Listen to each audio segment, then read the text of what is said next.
Capítulo 15. Los de la posteridad de ley recibirán de los gentiles el Evangelio en los postreros días. El recogimiento de Israel se compara a un olivo, cuyas ramas naturales serán injertadas nuevamente. Nefi interpreta la visión del árbol de la vida y dice que la justicia de Dios separa a los malos de los justos. Aproximadamente 600 a 592 a.C. Y ocurrió que después que yo, Nefi, hube sido arrebatado en el espíritu y hube visto todas estas cosas, volví a la tienda de mi padre. Y sucedió que vi a mis hermanos y estaban disputando entre sí, concerniente a las cosas que mi padre les había hablado. Porque verdaderamente les habló muchas grandes cosas que eran difíciles de comprender, a menos que uno recurriera al Señor. Y como eran duros de corazón, no acudían al Señor como debían. Y yo, Nefi, estaba apesadumbrado por la dureza de sus corazones, como también a causa de las cosas que yo había visto, las cuales sabía que inevitablemente habrían de suceder debido a la gran iniquidad de los hijos de los hombres. Y aconteció que me sentí abatido por causa de mis aflicciones, porque las consideraba mayores que cualquier otra cosa, por motivo de la destrucción de mi pueblo, porque yo había visto su caída. Y aconteció que después de haber recobrado la fuerza, hablé a mis hermanos, deseando saber la causa de sus disputas. Y dijeron: He aquí no podemos comprender las palabras que nuestro Padre ha hablado concerniente a las ramas naturales del olivo, y también con respecto a los gentiles. Y les dije: ¿Habéis preguntado al Señor? Y me contestaron: No, porque el Señor no nos da a conocer tales cosas a nosotros. He aquí, les dije: ¿Cómo es que no guardáis los mandamientos del Señor? ¿Cómo es que queréis perecer a causa de la dureza de vuestros corazones? ¿No recordáis las cosas que el Señor ha dicho? Si no endurecéis vuestros corazones y me pedís con fe, creyendo que recibiréis, guardando diligentemente mis mandamientos, de seguro os serán manifestadas estas cosas. He aquí, os digo que la casa de Israel fue comparada a un olivo por el Espíritu del Señor que estaba en nuestro Padre. Y aquí, ¿no hemos sido desgajados de la casa de Israel? ¿No somos nosotros una rama de la casa de Israel? Ahora bien, lo que nuestro Padre quiere decir concerniente al injerto de las ramas naturales por medio de la plenitud de los gentiles, es que en los días postreros, cuando nuestros descendientes hayan degenerado en la incredulidad, sí, por el espacio de muchos años y muchas generaciones después que el Mesías sea manifestado en la carne a los hijos de los hombres, entonces la plenitud del Evangelio del Mesías vendrá a los gentiles, y de los gentiles vendrá al resto de nuestra posteridad. Y en aquel día el resto de los de nuestra posteridad sabrán que son de la casa de Israel, y que son el pueblo del convenio del Señor. Y entonces sabrán, y llegarán al conocimiento de sus antepasados, y también al conocimiento del Evangelio de su Redentor, que Él ministró a sus padres. Por tanto, llegarán al conocimiento de su Redentor y de los principios exactos de su doctrina, para que sepan cómo venir a Él y ser salvos. Y entonces, ¿no se regocijarán en aquel día y alabarán a su sempiterno Dios, su roca y su salvación? Sí, ¿no recibirán en aquel día la fuerza y nutrición de la verdadera vid? Sí, ¿no vendrán al verdadero rebaño de Dios? He aquí os digo que sí, se hará memoria de ellos otra vez entre la casa de Israel, y siendo una rama natural del olivo, serán injertados en el olivo verdadero. Y esto es lo que nuestro Padre quiere decir.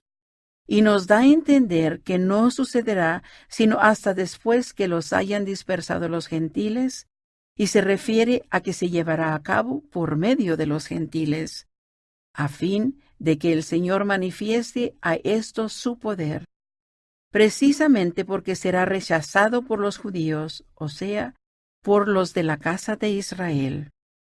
Por tanto, nuestro Padre no ha hablado solamente de nuestra posteridad, sino también de toda la casa de Israel, indicando el convenio que se ha de cumplir en los postreros días. Convenio que el Señor hizo con nuestro padre Abraham, diciendo: en tu posteridad serán benditas todas las familias de la tierra. Y aconteció que yo, Nefi, les hablé mucho respecto de estas cosas. Sí, les hablé concerniente a la restauración de los judíos en los postreros días. Y les repetí las palabras de Isaías, quien se refirió a la restauración de los judíos, o sea, de la casa de Israel, y que después que fuesen restaurados no volverían a ser confundidos ni esparcidos otra vez. Y sucedió que hablé muchas palabras a mis hermanos, de modo que se tranquilizaron y se humillaron ante el Señor. Y aconteció que de nuevo me hablaron diciendo: ¿qué significa esta cosa que nuestro padre vio en un sueño? ¿Qué significado tiene el árbol que vio? Y yo les dije: era una representación del árbol de la vida. Y me dijeron: ¿qué significa la barra de hierro que nuestro padre vio que conducía al árbol? Y les dije que era la palabra de Dios, y que quienes escucharan la palabra de Dios y se aferraran a ella no perecerían jamás, ni los vencerían las tentaciones ni los ardientes dardos del adversario para cegarlos y llevarlos hasta la destrucción. Por tanto, yo, Nefi, los exhorté a que escucharan la palabra del Señor. Sí, les exhorté con todas las energías de mi alma y con toda la facultad que poseía, a que obedecieran la palabra de Dios y se acordaran siempre de guardar sus mandamientos en todas las cosas. Y me dijeron: ¿qué significa el río de agua que nuestro padre vio? Y les respondí que el agua que mi padre vio representaba la inmundicia, y que su mente se hallaba absorta a tal grado en otras cosas que no vio la suciedad del agua. Y les dije que era un abismo horroroso que separaba a los inicuos del árbol de la vida y también de los santos de Dios.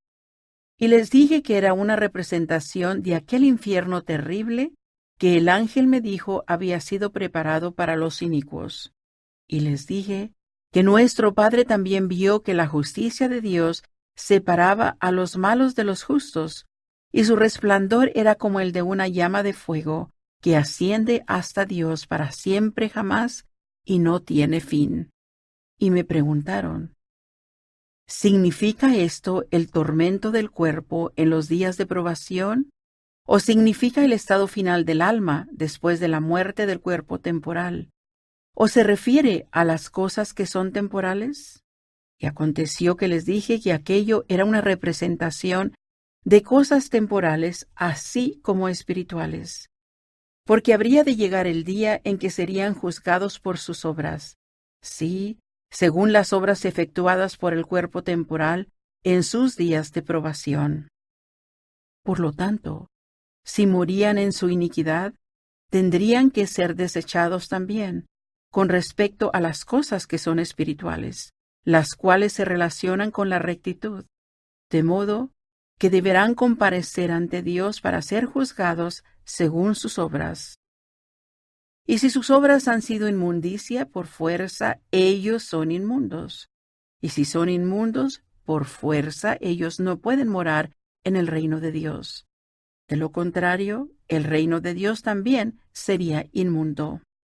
Pero he aquí, os digo que el reino de Dios no es inmundo, y ninguna cosa impura puede entrar en el reino de Dios. De modo que es necesario que se prepare un lugar de inmundicia para lo que es inmundo. Y se ha preparado un lugar. Sí, aquel infierno horroroso de que he hablado, y quien lo ha preparado es el diablo.